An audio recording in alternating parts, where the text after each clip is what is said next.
Hello friends welcome to my kitchen. কচুর তো আপনারা বিভিন্ন ধরনের তরকারি নিরামিষ ও মাছের রেসিপি বানিয়ে খেয়ে থাকেন। তো আজ আমি আপনাদের জন্য একটা ক্রিস্পি একটা পকোড়া বানিয়ে দেখাবো, যেটা আমি বানাচ্ছি কচু দিয়ে। কচু দিয়ে এইভাবে একবার পকোড়া বানিয়ে দেখবেন, খেতে কিন্তু ভীষণই ভালো লাগে। কচুটা আমি গ্রেট করে নিয়ে নিয়েছি, আর কচু থেকে এক্সট্রা দুধের পরিমাণটা যে থাকে সেটা বার করে নেওয়ার জন্য একটু লবণ দিয়ে দিয়েছি।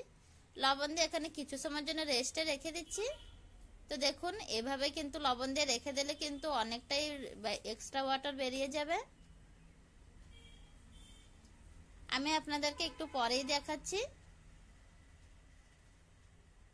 5 মিনিট আমি এভাবে লবণ দিয়ে রেখে দিয়েছিলাম, 5 মিনিট পরে দেখিয়ে দিচ্ছি। তো দেখুন কচু থেকে কিন্তু অনেকটাই এক্সট্রা ওয়াটার বেরিয়ে এসছে, আর এটা বার করে নিতে হয়, না হলে গাল চুলকানোর ভয় থাকে। তবে এটা থাকলেও গাল চুলকাবে না, এভাবে একবার বানিয়ে দেখতে পারেন। সব থেকে আমি এক্সট্রা ওয়াটার বার করে নিচ্ছি, আর এভাবে ঝরঝরে করে রেখে দিচ্ছি। এবারে আমি দিয়ে দিচ্ছি এখানে কিছুটা কাঁচা লঙ্কা দিয়েছি। এবার দিয়ে দেবো একটু ভাজা মশলা। আমি এখানে জিরের গুঁড়ো নিয়েছি, আর এখানে একটু গরম মশলা, গোলমরিচের গুঁড়ো, আর দিয়ে দিচ্ছি একটু শুকনো লঙ্কার গুঁড়ো। ঝালের পরিমাণটা এখানে কম বেশিও দিতে পারেন। দিয়ে দিচ্ছি পরিমাণ মতো লবণ ও হলুদ। এবার দিয়ে দিচ্ছি এখানে 1/3 কাপ বেসনের পরিমাণটা আপনারা বুঝে দেবেন। আমি এখানে অল্পই দিয়েছি, আরও রেখে দিয়েছি। এবারে দিয়ে দিচ্ছি এখানে 2 চামচের মতন চালের গুঁড়ো দিয়েছি একটু ক্রিস্পি হওয়ার জন্য।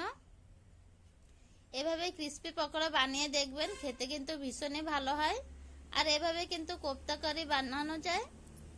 এভাবে পকোড়া বানিয়ে গ্রেভির সাথে একবার বানিয়ে দেখবেন, নিরামিষ দিনে কিন্তু খেতে খুবই ভালো লাগে। তো চলে যাচ্ছি এবার ভাজার জন্য।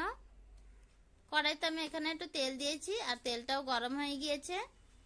আর আমি কিন্তু এখানে একটু জল ইউজ করিনি, এভাবে শুকনো ভাবে মাখিয়ে নিয়েছিলাম বেসন ও চালের গুঁড়ো।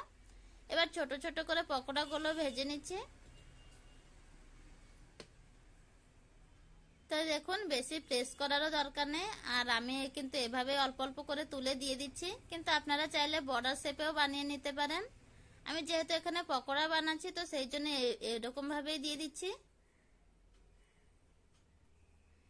কচুর বড়াটা আগে যদি আপনারা না খেয়ে থাকেন, একবার বানিয়ে দেখবেন, খেতে কিন্তু ভীষণই ভালো হয়।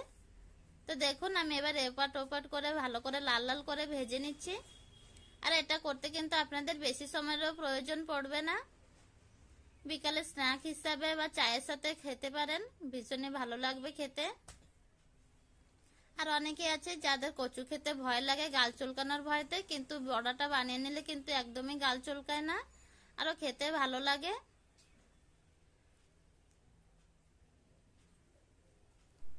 আপনাদের যদি আমার ভিডিওটি ভালো লেগে থাকলে তাহলে চ্যানেলটিকে অবশ্যই লাইক ও সাবস্ক্রাইব করে নেওয়ার অনুরোধ রইল। দেখা হবে আবারও একটি নেক্সট ভিডিওতে।